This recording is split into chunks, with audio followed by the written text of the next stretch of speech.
वारकऱ्याचे कपडे घातले, टिळा लावला आणि हातामध्ये टाळ घेऊन विठ्ठल विठ्ठल विठ्ठल विठ्ठल विठ्ठल विठ्ठल विठ्ठल विठ्ठल विठ्ठल विठ्ठल विठ्ठल करत करत करत करत त्याच्या दारावरती आला. ही मुलगी म्हणते, बाबा, ओ बुवा, ओ काका, काय झालं बाळा? अहो, ही भाजी जरी तुम्ही पंढरपूरला जरा त्या विठ्ठलाला देऊन याल का हो? तर ही भाजी विठ्ठलाला द्यायची? हो हो, ही त्यांचीच आहे, आमचं काही नाही, हा बाळा त्यांचा आहे, त्यांच्याकडची भाजी त्यांना देऊन द्यायला पाहिजे, ते येत नाही तिकडे. ठीक आहे, दे ना बाळ. आणि म्हणून त्यांनी काय केलं, आपला जो तो शेला होता पांढरा, म्हणजे असा दिसायला तो गोरा गोमटा सुंदर, पण अगदी जसा काही गरीब घरातलाच असावा, असं रूप घेतलं आणि ती टोपली बांधून घेतली आणि म्हणले, ठीक आहे बाळा, देईन बरं. मग ती म्हणली, अहो ऐका, काय तुला काही निरोप द्यायचा आहे का? हो. त्यांना सांगा, बाईस आमच्याकडे येऊन जा. इतके वर्ष झाली, माझ्या जन्मापासून तरी मी त्यांना पाहिलेलंच नाही, आमच्याकडे येऊन जावं म्हणावं. आणि येताना एकट्यानं काय येऊ, यांच्या रुक्मिणीला पण घेऊन या. ठीक आहे, मी देईन बरं निरोप. आणि त्याप्रमाणे खुश होऊन होती, उड्या उड्या मारत मारत मारत काय झाली, घरी आली. म्हणजे बाबा बाबा, मी सांगितलं त्यांना, ते आले होते, दिलंच का म्हणे? मग दिलं आणि सांगितलंय तुम्हाला यायलाच पाहिजे, असा निरोप द्या त्यांना, बरोबर रुक्मिणीला पण घेऊन या. ठीक आहे म्हणा, तू सांगितलंस ना, पण बाबा आता ते जोपर्यंत येणार नाहीत ना तोपर्यंत मी जेवणार नाही, मला तर मी कधी त्यांना पाहिजे असं मला झालंय. तर बरं बाळा, त्यांना म्हटलं छोटीशी मुलगी आहे, बोलते, आता भूक लागली की जेव. आणि खरंच वाट बघत काय झाली, अंगणाच्या त्या पायरीवरती बसून राहिली. आता येईल, आता येईल, आता येणार, आता येणार, आता येणार माझा धनी, आता येणार माझा धनी, आता येणार माझा धनी. संगे घेऊन रुक्मिणी राणी, संगे घेऊन रुक्मिणी राणी, तो गरुडावर बैसती, तो गरुडावर बैसती.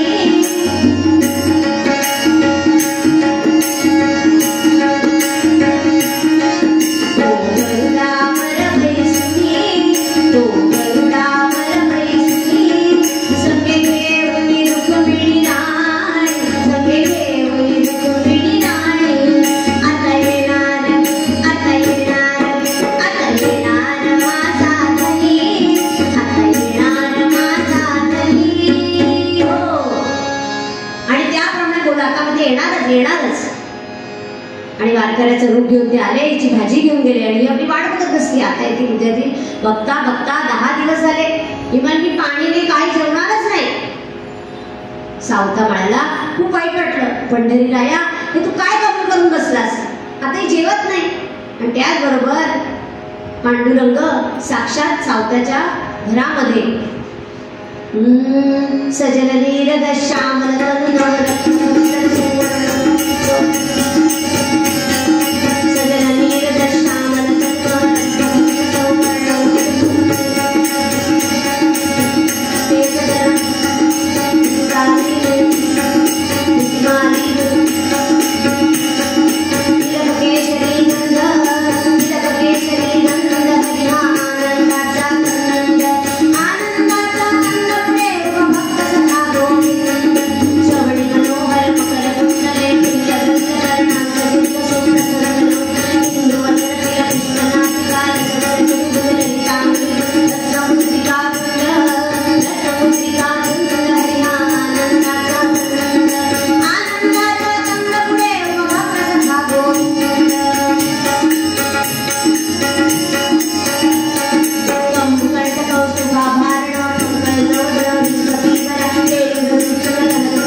उभं केलं, तिला काय केलं 2 तास भरवले विठ्ठलाने. आणि बघता बघता त्या विठ्ठलाच्या मागून सगळी संत मंडळी सुद्धा त्यांच्या घरी आली.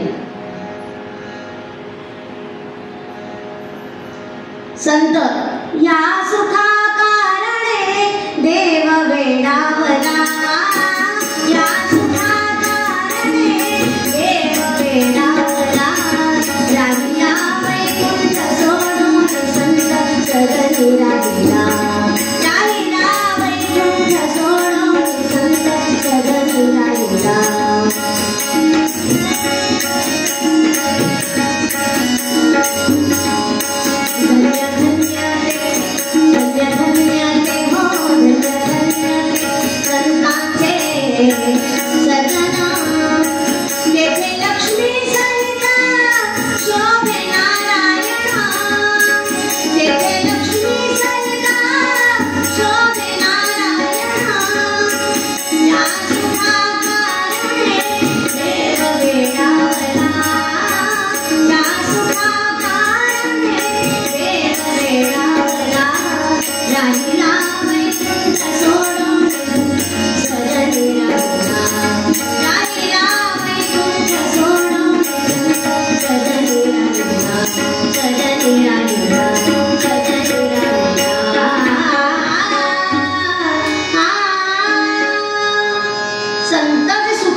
ते भगवंताला हवं असतं आणि संतांच्या घरी म्हणून ते जाऊन राहतात.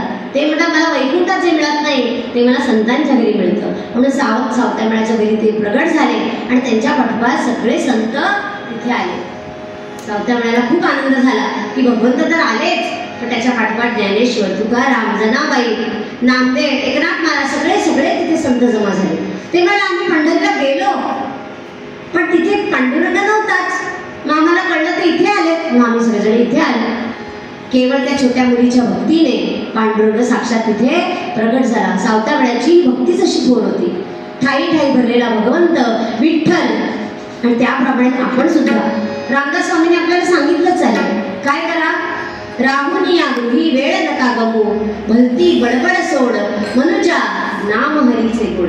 ते नाम हरीचे गोड तुम्ही घ्यायला पाहिजे.